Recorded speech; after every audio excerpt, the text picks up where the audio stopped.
नमस्कार, आप देख रहे हैं पैसा पॉलिसी और बाजार और आज का हमारा टॉपिक है GST goods and services tax the road ahead. 2017 में लागू हुआ जीएसटी 5 साल पूरा हो चुके हैं जीएसटी के इम्प्लीमेंटेशन के बाद और काफ़ी बेनिफिट्स हमारी इकोनॉमी को इस जीएसटी के लागू होने से हुए हैं। और सबसे बड़ा बेनिफिट है फॉर्मलाइजेशन ऑफ इकोनॉमी, यानी कि अनऑर्गेनाइज सेक्टर से ऑर्गेनाइज सेक्टर की तरफ शिफ्ट, इनफॉर्मल इकोनॉमी से फॉर्मल सेक्टर में मिलाप जो जीएसटी की वजह से हुआ है। गुड्स जो एक स्टेट से दूसरे स्टेट जाते हैं वहाँ पे फैसिलिटेशन हुई है। अगर हम टैक्स स्लैब की बात करें तो एक यूनिफॉर्मिलिटी टैक्स रेट हमको देखने को मिल रहा है अक्रॉस द नेशन। काफ़ी टफेस्ट रिफॉर्म्स में से माना जाता है जीएसटी को, और क्यों नहीं, क्योंकि काफ़ी इम्प्लीमेंटेशन से पहले भी काफ़ी चर्चाएं जीएसटी पे हुई है, इम्प्लीमेंटेशन के बाद भी काफ़ी रोड ब्लॉक्स, काफ़ी बॉटलनेक्स के फेस किए हैं जीएसटी इम्प्लीमेंटेशन में। और अब जो है हम इसका अब फ्रूट जो है वो देख रहे हैं, क्योंकि अगर हम जीएसटी कलेक्शंस की बात करें तो काफ़ी बॉयंट रहे हैं पिछले 6 महीने में। 1,40,000 करोड़ से ऊपर की कलेक्शन पर मंथ हम जीएसटी में इस समय देख रहे हैं। कितना सक्सेसफुल रहा है जीएसटी और आगे जीएसटी में क्या बदलाव होने चाहिए जो ये और हमारे इकोनॉमी को सपोर्ट करे, काफ़ी इम्पॉर्टेंट की ट्रिगर माना जाता है जीएसटी को। इस पे हम चर्चा करेंगे। हमारे साथ 2 खास मेहमान जुड़ चुके हैं, mister Bimal Jain, founder A to Z tax cop के, and mister Bipin Sapra, tax partner Ernst and Young India के। आप दोनों का बहुत बहुत स्वागत है कार्यक्रम में। सापरा साहब, आपसे शुरू करते हैं। जीएसटी की जर्नी अगर हम 5 साल में देखें तो कुछ पॉजिटिव्स भी है, कुछ नेगेटिव्स भी है। किसी के जेब पे भारी भी पड़ा और कुछ सस्ता भी हुआ। आप कैसे डिफाइन करते हैं इस 5 साल को, और आगे के 5 साल कैसे देखते हैं? देखिए, मेरा मानना है कि जीएसटी आज तक का देश का सबसे बड़ा टैक्स रिफॉर्म है। जो चीज़ हम लोग आज़ादी के पिछले 50 साल में नहीं, 50-60 साल में नहीं अचीव कर पाए, वो हमने पिछले 5 साल में अचीव किया है। जब तक जीएसटी नहीं आया था तब तक हर स्टेट में एक अलग वैट था, सर्विस टैक्स थे, एक्साइज ड्यूटीज़ थी। तो एक अनसर्टनिटी थी मन में लोगों के जो इन्वेस्ट करते थे इंडिया में, कि किस तरह का टैक्स होगा, क्या रेट होगी, और एक स्टेट से दूसरी स्टेट में जो गुड्स मूव करेंगे उन पे क्या टैक्स लगेगा। तो जो जिसे सप्लाई चेन कहते हैं, कहाँ से ख़रीदा जाए, कहाँ से बेचा जाए, वो सब चीज़ें टैक्स पर निर्भर थी, जो कि एक एफिशिएंट टैक्स सिस्टम के लिए कभी भी अच्छा नहीं है।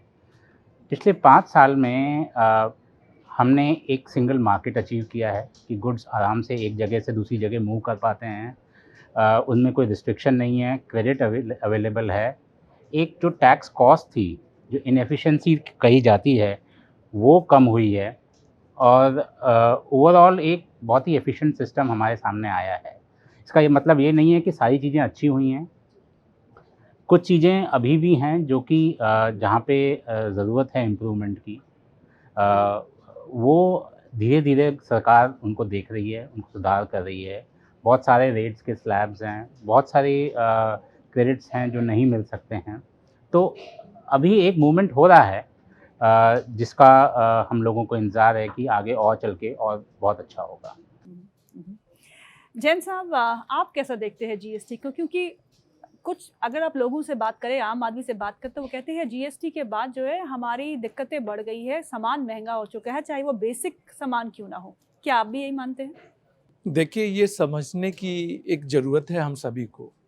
जीएसटी क्यों आया, अगर हम इस बात को समझ जाएं तो हमको ये समझ में आ जाएगा कि आम आदमी जो घबरा रहा है उसे घबराना नहीं चाहिए।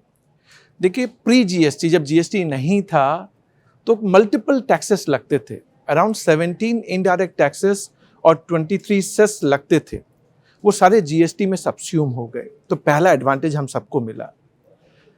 डबल टैक्सेशन था, एक ही ट्रांजैक्शन पे सर्विस टैक्स भी लग जाता था और वैट भी लग जाता था। आप रेस्टोरेंट ले लीजिए, आप रेस्टोरेंट में खाना खाने के लिए जाते थे, 500 रुपये का बिल आया, उस पर वैट भी चार्ज होता था और सर्विस टैक्स भी लगता था 40% पे, यानी हम डबल टैक्स देते थे। कैस्केडिंग ऑफ टैक्सेस भी था, यानी आपको क्रेडिट नहीं मिलती थी। क्रेडिट कैसे नहीं मिलती थी कि आपने अगर सेंट्रल एक्साइज चार्ज किया तो वैट डीलर को उसकी क्रेडिट नहीं मिलती थी। Service provider service tax charge करता था, वैट डीलर को क्रेडिट नहीं मिलती थी, वैट डीलर वैट चार्ज करता था, सर्विस प्रोवाइडर को क्रेडिट नहीं मिलती थी। ये सारी कैस्केडिंग खत्म हो गई जीएसटी के अंदर। और सबसे बड़ा एडवांटेज हुआ one nation one tax one market. पहले मेरे लिए ये बड़ा डिफिकल्ट होता था कि हमारे 28 स्टेट, 7 यूनियन टेरिटरीज, हर स्टेट एक अपने आप में एक देश था। जीएसटी ने सारे बैरियर को तोड़ दिया। कश्मीर से कन्याकुमारी तक अब जीएसटी एक ही लॉ है, वन नेशन वन टैक्स। मैं तो कहता हूँ GST law is a Gita, Bible and Quran. क्यों बोलता हूँ कि जो लॉ दिल्ली में एप्लीकेबल है वो पैन इंडिया एप्लीकेबल है। यानी अब आपको ये चैलेंज नहीं करना कि केरला में क्या है, उड़ीसा में क्या है, बंगाल में। आपको बंगाली नहीं आती, आनी भी नहीं चाहिए, पर जीएसटी लॉ जो दिल्ली में एप्लीकेबल है वो बंगाल में भी एप्लीकेबल है। तो मैंने 4 एडवांटेज दिए। अब आम आदमी घबरा क्यों रहा है कि प्री जीएसटी में वो जो टैक्स देता था उसे नहीं मालूम था कि वो क्या टैक्स देता है, उसे जानकारी ही नहीं थी। एक एग्जाम्पल मैं दूं आपको। मान लीजिए प्री जीएसटी में आप लैपटॉप खरीदते थे तो लैपटॉप के ऊपर सेंट्रल एक्साइज ड्यूटी भी लगती थी और वैट भी लगता था। तो सेंट्रल एक्साइज ड्यूटी हम मान सकते हैं कि 12% के आसपास लगती थी और वैट के रेट 6% भी होते थे, किसी स्टेट में 12.5% भी होते थे। तो दोनों का सम टोटल था। अब जीएसटी में क्या हुआ, जीएसटी में इन आइडेंटिफाई किया सारे गुड्स और सारे सर्विसेज, उनको क्लासिफाई कर दिया। जो आप जीएसटी में रेट देखते हैं ना, 5%, 12%, 18%, 28%, वो स्लैब के हिसाब से बनाए गए। तो लैपटॉप का एग्जाम्पल मैंने लिया। मान लीजिए 12% सेंट्रल एक्साइज ड्यूटी लगता था और 6% के आसपास वैट लगता था, तो 18% हो गया। अब जीएसटी में लैपटॉप को उन्होंने क्या किया, 18% के स्लैब में डाल दिया। यानी आप जो प्री जीएसटी में देते थे वही आप जीएसटी में दे रहे हैं। आपकी प्राइसेस बढ़े नहीं, पर जीएसटी में फायदा क्या हुआ, जो क्रेडिट आपको नहीं मिलती थी वो क्रेडिट आपको मिलने लगी। और अब वन नेशन वन टैक्स का मतलब हो गया अब मुझे मल्टीपल अपने वेयरहाउस या अपने ऑफिसेस डिफरेंट स्टेट में खोलने की जरूरत नहीं है, क्योंकि सीएसटी सेंट्रल सेल्स टैक्स जो लगता था उसकी क्रेडिट नहीं मिलती थी प्री जीएसटी में। अब आप दिल्ली में बैठ के पूरे पैन इंडिया सप्लाई कर सकते हैं और उसकी क्रेडिट मिलेगी। इसीलिए जीएसटी को कहा गया है one nation one tax one market. तो आम आदमी जो घबरा रहा है कि उसके प्राइसेस बढ़ गए, घबराना नहीं है। सिर्फ हमें मालूम नहीं था कि हम पहले टैक्स कितना देते थे और अब कितना दे रहे हैं। आम आदमी को समझाने के लिए दूसरी बात भी मैं बताऊं। आम आदमी को लगता है कि नहीं, अब तो बिल इशू हो रहा है और मुझे टैक्स देना पड़ रहा है। आम आदमी हमेशा जब बाजार में जाता है, तो गीतू आपने भी देखा होगा, आप जब कोई चीज बाई करते हैं तो आप सबसे पहले पूछते हैं बिल के साथ और विदाउट बिल। ये हमारी टेंडेंसी है, हमारे माइंडसेट में है। विदाउट बिल का मतलब लगता है जीएसटी नहीं लगेगा। सो आप देखते मुझे एडवांटेज मिल रहा है। पर जैसे आपने स्टार्ट किया था, आपने कहा था कि इनफॉर्मल से फॉर्मल में हम आ रहे हैं, अनऑर्गेनाइज से हम ऑर्गेनाइज में आ रहे हैं। जब हम अनऑर्गेनाइज से ऑर्गेनाइज में आ रहे हैं तो पहले जो कैश सेल होते थे, आप चांदनी चौक मार्केट में चले जाइए, आज भी वो लोग हैं जो खुले में बेचते हैं, कैश में बेचते हैं, उनको बिल इशू करना पसंद नहीं है। इवन कस्टमर की भी एक्सपेक्टेशन ये होती है मुझे बिल मत दे पर प्राइस कम कर दे। तो जब हम मूव कर रहे हैं अनऑर्गेनाइज से ऑर्गेनाइज में, तो थोड़ा ट्रांसफॉर्मेशन के लिए चेंज, माइंडसेट का चेंज, ये माइंडसेट का चेंज है जो हमें घबराहट दे रहा है। आम आदमी को लगता है कि नहीं नहीं, ये तो हमारे ऊपर कंट्रोल हो गया, चेक हो गया। पर आप सोचिए ना, ये कंट्रोल और चेक हमारे लिए कितना अच्छा है। हम ऑर्गेनाइज सेक्टर में जाएंगे, टैक्स का रेवेन्यू बढ़ेगा, इस रेवेन्यू से गवर्नमेंट क्या करेगी, infrastructure development, railway development, road development, हमारे लिए फायदा होने वाला है। पर आपको ये घबराहट नहीं लानी चाहिए कि जो प्री जीएसटी में हम टैक्सेस देते थे उससे ज्यादा रेट लग रहा है, ऐसा नहीं है, जो मैंने एक एग्जाम्पल में आपको बताया। विपिन सर, ये अगर देखें तो जब डीमोनेटाइजेशन हुआ था तब उस समय कहते थे कि 24% हमारी शैडो इकोनॉमी चल रही है। उसके बाद जीएसटी आया और जीएसटी के बाद अब हम कहते हैं कि हम बहुत ज़्यादा इनफॉर्मल से फॉर्मल इकोनॉमी की तरफ जा रहे हैं। तो सर, कितनी अभी भी परसेंटेज टर्म में एक रफ वेक फिगर की हम अभी भी कितनी शैडो इकोनॉमी हमारे देश में बची हुई? देखिए, ये मेरे लिए गैस कर पाना कि एग्जैक्टली कितना होगा शैडो इकोनॉमी, ये मुश्किल है। लेकिन अगर 24% पहले थी, उसके बाद जो स्टेप्स हुए हैं और जीएसटी के आने से क्या सुधार हुआ है, वो आपको देखना चाहिए। आज क्योंकि हर चीज़ पे क्रेडिट उपलब्ध है, तो जो सामान बेच रहा है, जो सामान खरीद रहा है, जो B2B जिसे कहते हैं हम, बिज़नेस टू बिज़नेस ट्रांजैक्शंस हैं, उन सभी ट्रांजैक्शंस में एक इंसेंटिव है कि आप चेक पे सामान लीजिए, एक इनवॉइस पे सामान लीजिए, उसका क्रेडिट लीजिए और आगे पास ऑन करिए। अगर आप ऐसा नहीं करते हैं और डिपार्टमेंट आपको कहीं पकड़ता है, तो एक बहुत बड़ी लायबिलिटी आप अपने लिए खड़े कर लेते हैं। तो एक इंसेंटिव है कि आप कोई जैसे विमल जी ने भी कहा कि हमारी आदत है कि हम लोग बिना कैश के, बिना इनवॉइस के ख़रीदना चाहते हैं। बट एक इंसेंटिव बढ़ता जा रहा है कि आप ये इनवॉइस पे लीजिए, क्योंकि क्रेडिट सारे उपलब्ध हैं। एक तो ये चीज़ है। दूसरा है कि सरकार ने ई इनवॉइसिंग चालू की है, जो कि एक कंपल्सरी होती जा रही है कि जो भी 5 करोड़ 10 करोड़ के ऊपर जो भी अभी 20 करोड़ की लिमिट है, उसके ऊपर जो भी लोग हैं उनको ई इनवॉइसिंग इशू करना बहुत ज़रूरी है। तो ये एक मैंडेटरी हो गया है कि ये लोग जो भी बिज़नेस को क्रेडिट पास ऑन करेंगे वो ई इनवॉइसिंग के थ्रू पास ऑन करेंगे। तो मेरा ये मानना है कि बाकी जो सारे कदम सरकार ने उठाए हैं, पेमेंट्स के, ई पेमेंट्स के और बाकी चीज़ों के, प्लस जीएसटी के आने से शैडो इकोनॉमी काफ़ी कम हुई है। कितनी कम हुई है मैं नहीं गैस कर पाऊँगा, बट डेफिनेटली कम हुई है। जी। जैन सर, ये जो आप इन्फ्लेशन की भी हम बात करते हैं और जीएसटी कलेक्शन की भी बात करते हैं, बहुत सारे लोग बोलते हैं कि जीएसटी ने 25% इंडिया के इन्फ्लेशन को बढ़ा रखा है। सर, ये कहाँ तक सच है?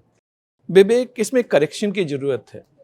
जैसा कि अभी कुछ देर पहले मैंने कहा कि लोगों के मन में ये विचार है कि जीएसटी लग रहा है इसलिए प्राइसेस बढ़ गए। तो सबसे पहले हमें ये समझना पड़ेगा जीएसटी लगने से क्या प्राइसेस बढ़े। तो मैंने जैसा एक एग्जाम्पल आपको लैपटॉप का लेके बताया कि जिस पे सेंट्रल एक्साइज ड्यूटी 12% और 6% का वैट लगता था, तो 18% मैं प्री जीएसटी में भी देता था और जीएसटी रेजिम में भी मैं 18% ही देता हूँ। लेकिन प्री जीएसटी में मैंने आपको बताया क्रेडिट नहीं मिलती थी। सेंट्रल एक्साइज ड्यूटी जो मैन्युफैक्चरिंग पे लगती थी, वैट डीलर को उसकी क्रेडिट नहीं मिलती थी, जो आपको जीएसटी में मिल रही है। यानी जो जीएसटी में आप लैपटॉप खरीद रहे हैं, उस लैपटॉप सेलर के पास अब क्रेडिट सीमलेस हो गई। यानी वो intra state, with in the state खरीदे या इंटर स्टेट मतलब दिल्ली से मुंबई समझ लीजिए, मुंबई से चेन्नई समझ लीजिए, चेन्नई से बेंगलुरु समझ लीजिए, आईजीएसटी लगता है, क्रेडिट मिलती है। तो प्राइसेस रियलिस्टिकली कम हुए। अब हमें क्यों ये लगने लगा है कि जीएसटी की वजह से इन्फ्लेशन बढ़ रहा है? ये थोड़ा सा कॉन्सेप्ट में समझ ना होने के कारण ये कमी आ रही है। अब आप कहेंगे फिर इन्फ्लेशन जो 7.01% है आज की डेट में, उसके कारण क्या है? अब ये 25% कहाँ से आया विवेक मुझे नहीं मालूम, लेकिन मैं ये these are some reports. जो भी रिपोर्ट आती है, रिपोर्ट में क्या होता है, प्रॉपर डायग्नोसिस होना जरूरी है। मैंने अगर ये कहा जीएसटी की वजह से इन्फ्लेशन बढ़ रहा है, मैं सहमत नहीं हूँ। और फिर मैं दूसरी बात आपसे कहना चाहूँगा, जो 7.01% जो हम इन्फ्लेशन की रेट आज देख रहे हैं, उसके रीजन हमारा सप्लाई चेन है, लॉट मेनी अदर फैक्टर है, जियोपॉलिटिकल फैक्टर्स हैं, so many factors working around. So GST की वजह से अगर आप कहेंगे इन्फ्लेशन बढ़ रहा है, तो मैं अपना जो मेरी राय है, जीएसटी की वजह से इन्फ्लेशन नहीं बढ़ रहा। ये था कि कंट्रीब्यूट कर रहा है। इवन 25% कंट्रीब्यूट, तो आपने एक तरह से 1/4 कंट्रीब्यूशन जीएसटी का इन्फ्लेशन पे डाल दिया, जो मेरे और मैंने एग्जांपल देखिए। फिर आपको एक और चीज मैं दर्शकों को बताना चाहूंगा। देखिए हमारे जीएसटी के क्या क्या रेट है।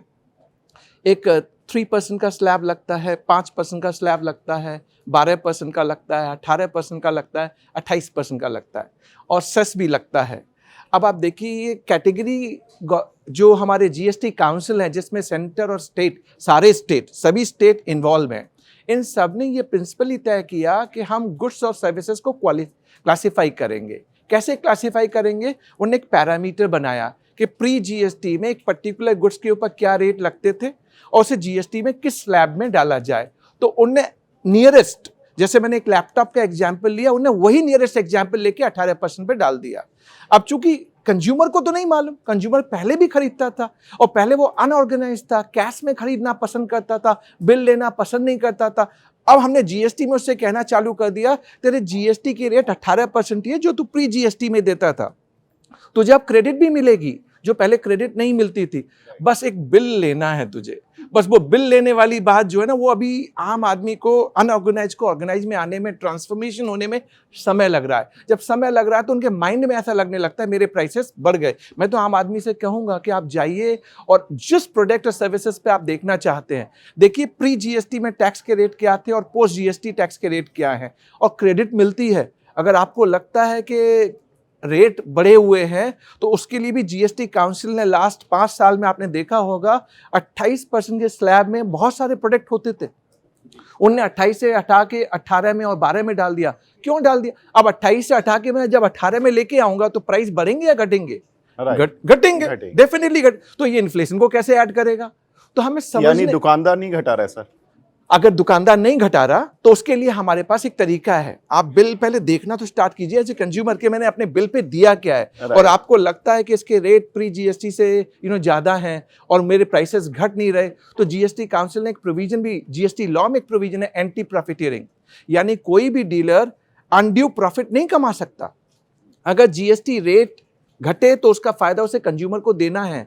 जो क्रेडिट पहले उसे नहीं मिलती थी और अब क्रेडिट मिलती है तो उसका भी फायदा कंज्यूमर को देना है। यही जीएसटी की मंशा है। अगर कोई इसको पालन नहीं कर रहा, आप कंप्लेन कीजिए, मैं आपकी कंप्लेन आगे लेके जाऊंगा और दर्शकों से भी बोलूंगा घबराएं नहीं, अपनी कंप्लेन भेजें और हम आपकी कंप्लेन को आगे बढ़ाएंगे, जिससे आपको ये लगे जीएसटी की वजह से इन्फ्लेशन नहीं बढ़ रहा। विपिन जी, अगर हम कॉम्पनसेशन की बात करें तो ये एक मुद्दा रहा है स्टेट और सेंटर के बीच में। अभी भी आप डेली पेपर में देखें तो एक एक स्टेट फाइनेंस मिनिस्टर के बयान आते रहे हैं कि हमारा कंट्रीब्यूशन रेवेन्यू में ज़्यादा है, इसलिए हमको कॉम्पनसेशन ज़्यादा मिलना चाहिए, और पहले की कॉम्पनसेशन भी नहीं मिली, सेंटर जो है उसको थोड़ा फार अप करे और जल्दी से करे। तो ये जो टसल है स्टेट और सेंटर के बीच में, ये कहीं ख़त्म होती दिखती है आपको? मेरे हिसाब से इस टसल का खात्मा हो चुका है। कॉम्पनसेशन का एक क्लोजर आ गया है, जो जुलाई 2022 के बाद से सेंटर अब आगे कोई कॉम्पनसेशन नहीं देगा, अभी तो यही डिसीजन है। तो बहुत इम्पॉर्टेंट है कि हम लोग सब कॉम्पनसेशन की बात करते हैं, लेकिन ये समझ में नहीं आता कि कॉम्पनसेशन एक्चुअली है क्या। देखिए, कॉम्पनसेशन इसलिए दी गई थी कि सरकार का मानना था और सारे सेंटर और स्टेट्स का मिल के मानना था कि जो हमारा टैक्स रिजीम है, जीएसटी आने के बाद 14% ग्रो करेगा। तो अगर 14% इनका नहीं ग्रो करता रेवेन्यूज़, तो उससे जितना कम रह जाता है उसको उतने स्टेट्स को कॉम्पनसेट करना है सेंटर को, और क्योंकि सेंटर के पास ज़्यादा रेवेन्यूज़ रहते हैं तो सेंटर ही कॉम्पनसेट करेगा। सेंटर ने उसके लिए कॉम्पनसेशन सेस लगाई कुछ आइटम्स पे जो 28% पे थे और जिनको हम सिन गुड्स मानते हैं, उनके ऊपर कॉम्पनसेशन सेस लगाई, और उस कॉम्पनसेशन सेस का जो पूल था उसको यूज़ करके इन्होंने स्टेट्स को दिया। As a matter of fact, most of the जो अगर कॉम्पनसेशन सेस में कमी रह भी गई पिछले 2 सालों में, तो सरकार ने लोन लेके वो कॉम्पनसेशन स्टेट्स को दी है, और जो मेरे इन्फॉर्मेशन है उसके हिसाब से जून तक पे हो चुकी है कॉम्पनसेशन, जितना लोगों के पास ड्यू है। अब लोगों का मानना है कि आगे और बढ़नी चाहिए, वो एक अलग डिबेट है, और सेंटर और स्टेट में कहीं वो आगे डिबेट अब आगे जाती हुई दिखती नहीं है 47 काउंसिल की मीटिंग के बाद। तो ये बहुत ज़रूरी है कि अब आप रेवेन्यूज़ देखिए।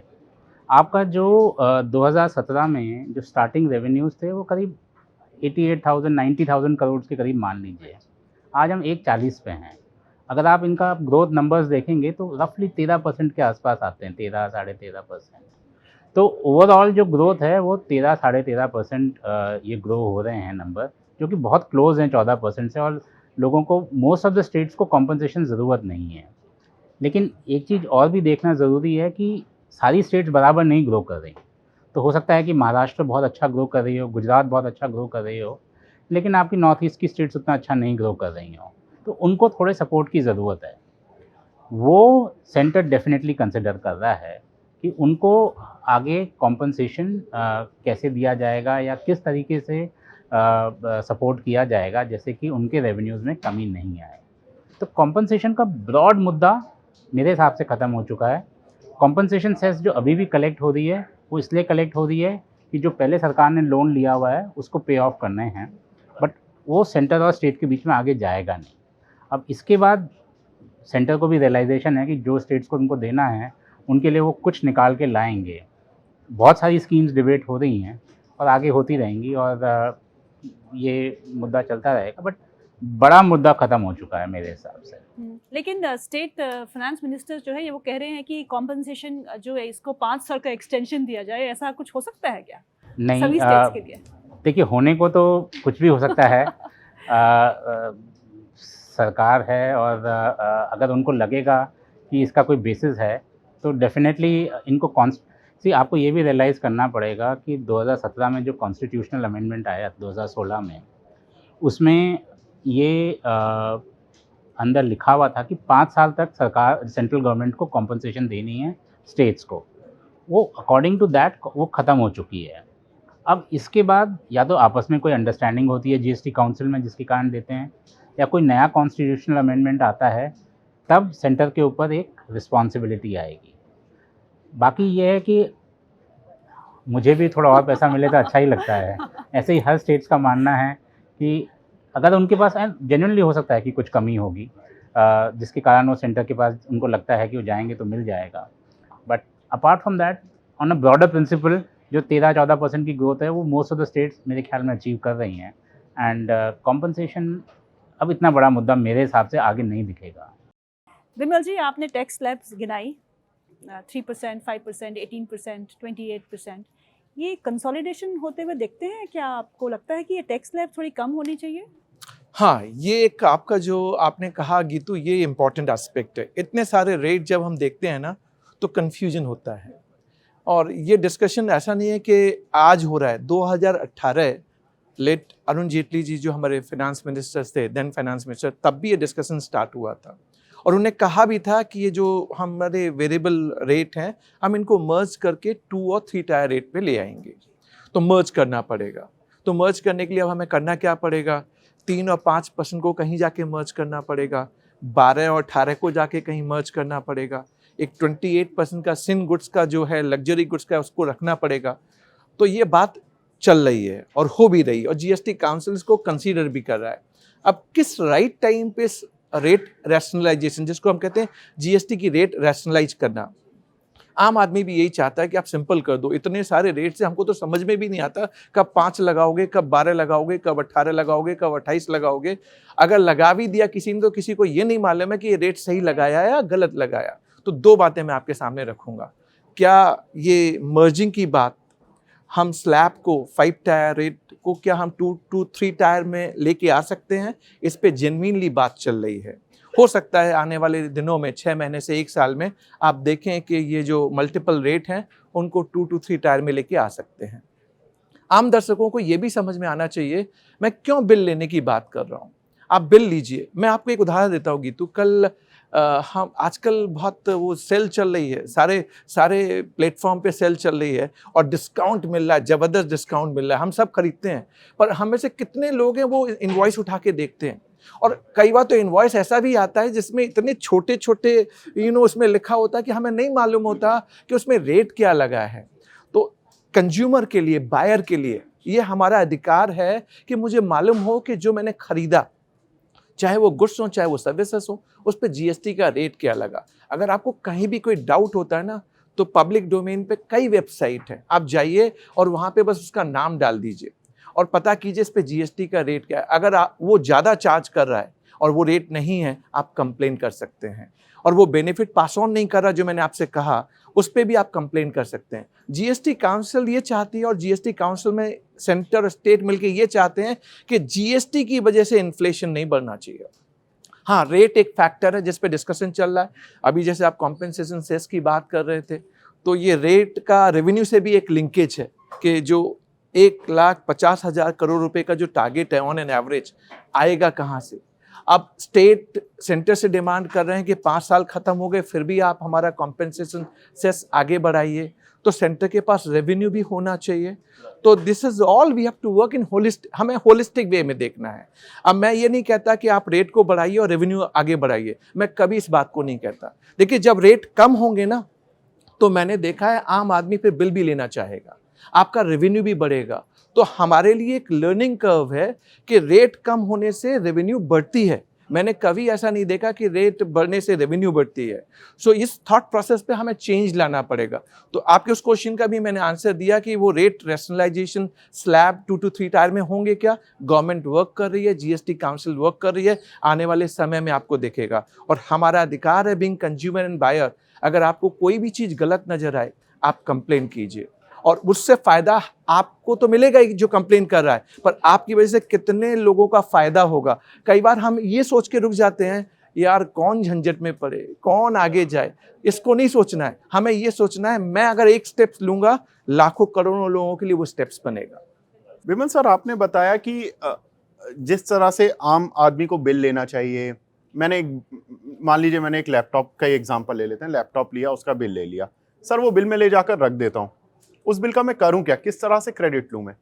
अब देखिए आपको ट्रांजैक्शन समझनी पड़ेंगी। दो तरह के ट्रांजैक्शन होते हैं, एक B2B होता है और एक B2C होता है।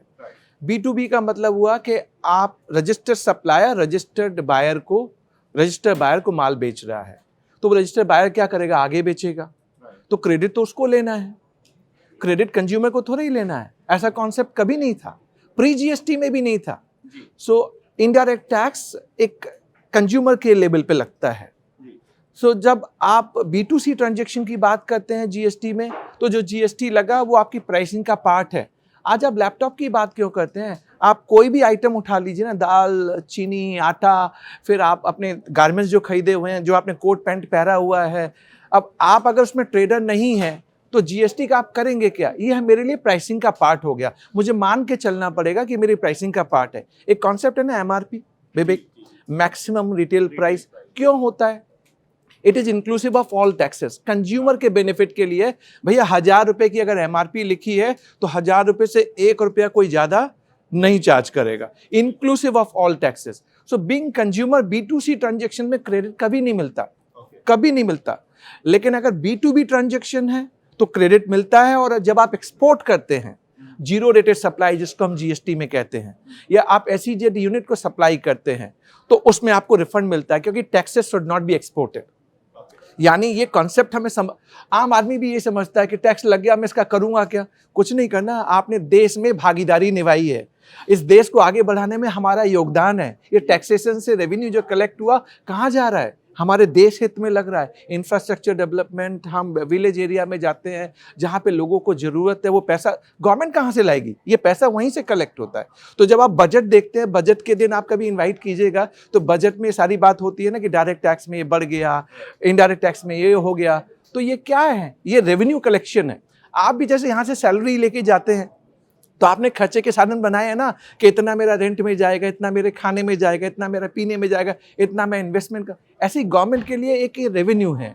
हाँ, जब B2B हो गया और अल्टीमेटली B2C हुआ, तो अल्टीमेटली कंज्यूमर को ही टैक्स, बायर को ही टैक्स बियर करना है।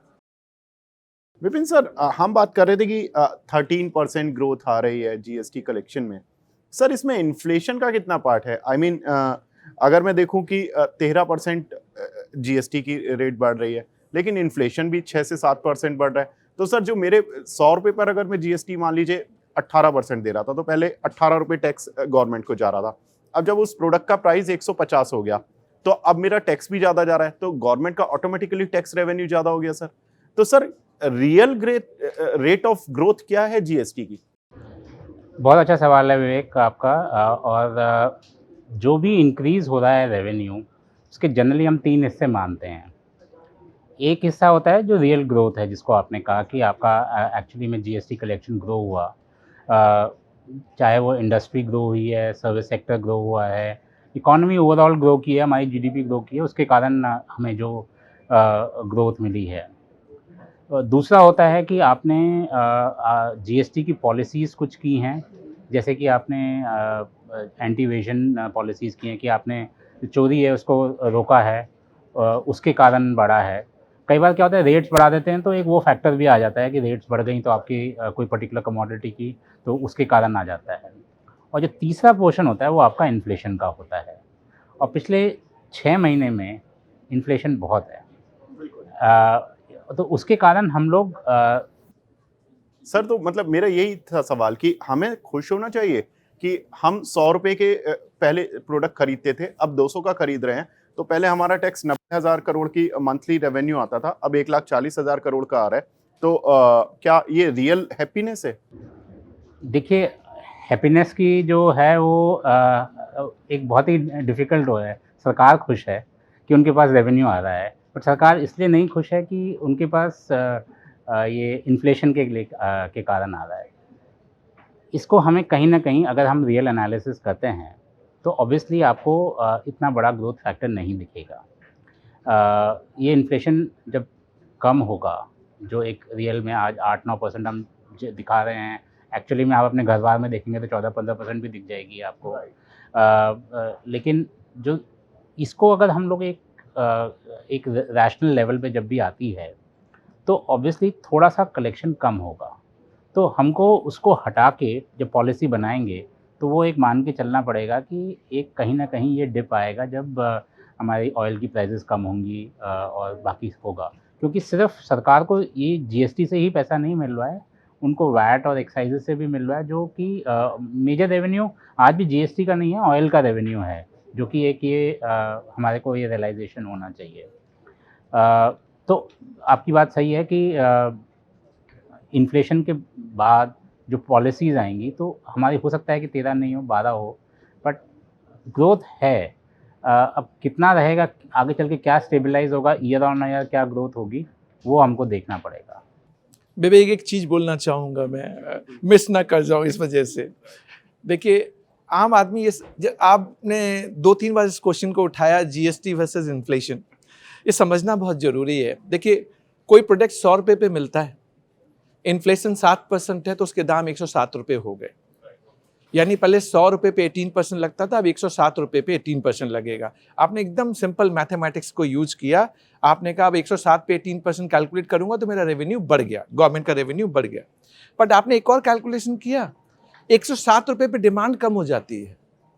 जो बायर हैं, जो मार्केट में बायर हैं, जो पहले बाई करते थे 100 रुपये पे, जैसे ही प्राइसिंग बढ़ती है ना तो आपके डिमांड पे इफेक्ट करता है, वो डिमांड आपकी कम हो जाती है। तो आपको मैंने एक पॉजिटिव फैक्टर भी बताया और एक नेगेटिव फैक्टर भी बताया। तो क्या गवर्नमेंट चाहती है कि जीएसटी रेवेन्यू इन्फ्लेशन से लिया जाए? ये किसी भी इकोनॉमी के लिए, इंडिया के लिए तो छोड़िए, किसी भी इकोनॉमी के लिए एडवाइजेबल नहीं है। मैंने आपको कई फैक्टर बताए, geopolitical factor, petroleum, lot many other factors, जो अगर रिसेशन आता है तो रिसेशन से डिमांड कम होगी आपकी, राइट? वो आपका ओवरऑल इम्पैक्ट डालेगी। तो जब आप एनालिसिस करते हैं, हाँ, कुछ परसेंटेज पे आप कह सकते हैं कि 107 रुपये पे मैंने 18% लगा दिया, मुझे टू दैट एक्सटेंट फायदा हो, पर जो डिमांड कम हो गई उसका भी तो आपको फैक्टर इन करना पड़ेगा। तो ओवरऑल हमें समझने की जरूरत है, हाँ, इन्फ्लेशन से थोड़ा रेवेन्यू इम्पैक्ट आता है, बट उसका नेगेटिव इम्पैक्ट भी है। सो हमें ओवरऑल देखना है। हमें जस्ट एक लाइन के इन्फ्लेशन बढ़ा तो जीएसटी बढ़ गया is not a right way. नहीं सर, डिमांड का फैक्टर हमने लिया हुआ है और 140 करोड़ लोगों के देश में जहां पर 2% सालाना हमारी पॉपुलेशन ही बढ़ जाती है, तो उसमें डिमांड तो अभी तक, तो यही तो इंडिया की ब्यूटी है कि अभी तक हम डिमांड ड्रिवन इकोनॉमी रहे हैं, जिसका अभी तक इम्पैक्ट नहीं मिला है। अगर किसी भी दिन इम्पैक्ट आ गया तो डेफिनेटली यहाँ पर रेवेन्यू। विवेक, ये अगर एफएम, आप भी एफएम होंगे तो आप भी चाहेंगे डिमांड सस्टेन करे। Exactly. अगर डिमांड सस्टेन नहीं करेगी तो इन्फ्लेशन और बढ़ेगा। आप तो करने के लिए क्या करते हैं? बैंक में आरबीआई क्या करती है? Repo rate, reverse repo rate है क्या? वो ईजिंग ऑफ लोन करते हैं, जैसे बाजार में पैसा जाए, पैसा बाजार में जाएगा, लोअर रेट पे जाएगा, कंज्यूमर के हाथ में जाएगा, कंज्यूमर बाय करेगा। हमें सारे प्रोसेस को समझना है। जस्ट हम इस बात पे टिके रहे, जीएसटी वर्सेस इन्फ्लेशन, नहीं समझ में आएगी बात। तो मैं जो दर्शक है उनको ये बताना चाहूंगा कि ये ओवरऑल हमें होलिस्टिक देखना पड़ेगा। हाँ, कुछ परसेंटेज के लिए मैं आपकी बात से एग्री कर लेता हूँ। बिल्कुल, thank you sir. Vipin ji, petroleum products और लिकर अभी भी जीएसटी के दायरे से बाहर है, कुछ संभावनाएं बन रही है उनको भी इंक्लूड करने की, या अभी हाथ नहीं लगाएंगे? देखिए, आइडियल जीएसटी में सब कुछ अंदर होना चाहिए।